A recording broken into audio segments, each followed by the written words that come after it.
Hello everyone, good evening. সবাই কেমন আছো? আশা করছি সবাই ভালো আছো, আমিও ভালো আছি। আজ একটি অন্যরকম ভিডিও নিয়ে চলে এলাম তোমাদের সামনে। এই যে ছবিটি আঁকছি আমি, এই ছবিটির নাম কি তোমরা জানো? এই ছবিটির নাম হচ্ছে মধুবনী চিত্রকলা। আজ আমি তোমাদের মধুবনী চিত্রকলা নিয়ে কিছু কথা বলবো। মধুবনী চিত্রকলা হলো ভারতীয় চিত্রকলার একটি লোকশৈলী, যা বিহার রাজ্যের মিথিলা অঞ্চলে উদ্ভূত।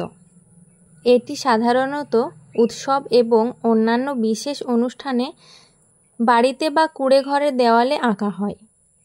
এই শিল্পে উজ্জ্বল রং এবং জটিল জ্যামিতিক নকশার ব্যবহার করা হয়।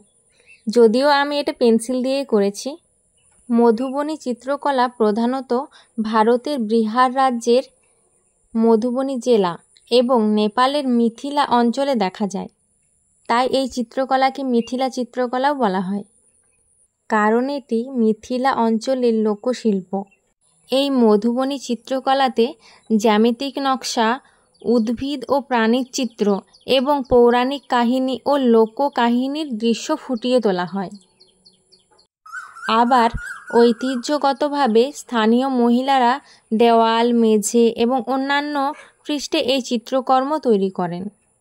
মিথিলা অঞ্চলের সাংস্কৃতিক ও ঐতিহ্য এই চিত্রকলায় প্রতিফলিত হয়।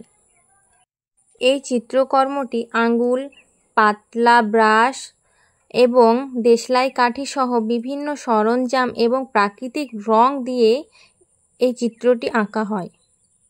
এই মধুবনী চিত্র ঐতিহ্যগতভাবে মাটির দেওয়ালে আঁকা হলেও বর্তমানে কাপড়, কাগজ এবং ক্যানভাসেও মধুবনী চিত্রকলা করা হয়। বর্তমানে মধুবনী চিত্রকলা বিশ্বজুড়ে পরিচিত এবং জনপ্রিয়। এটি একটি উল্লেখযোগ্য হস্তশিল্প হিসেবেও বিবেচিত। এই চিত্রে হিন্দুদের দেবদেবী, পৌরাণিক কাহিনী, প্রাকৃতিক ছবি সব কিছুই আঁকা হয়।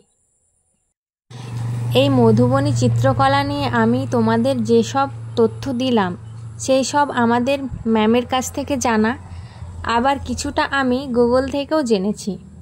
আমাদের সিলেবাসে এই মধুবনী চিত্রকলা রয়েছে।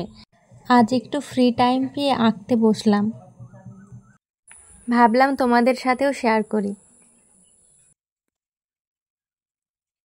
আমার এই মধুবনী চিত্রটি তোমাদের কেমন লাগলো কমেন্টে অবশ্যই জানিও। আর সবাই ভালো থেকো, সুস্থ থেকো, সাবধানে থেকো। কারা কারা এরকম চিত্র আঁকতে ভালোবাসো আমাকে জানিও। তোমাদের যদি আঁকা কোনো ছবি থাকে কমেন্ট বক্সে দিতে পারো। দেখা হচ্ছে পরের ভিডিওতে। টাটা।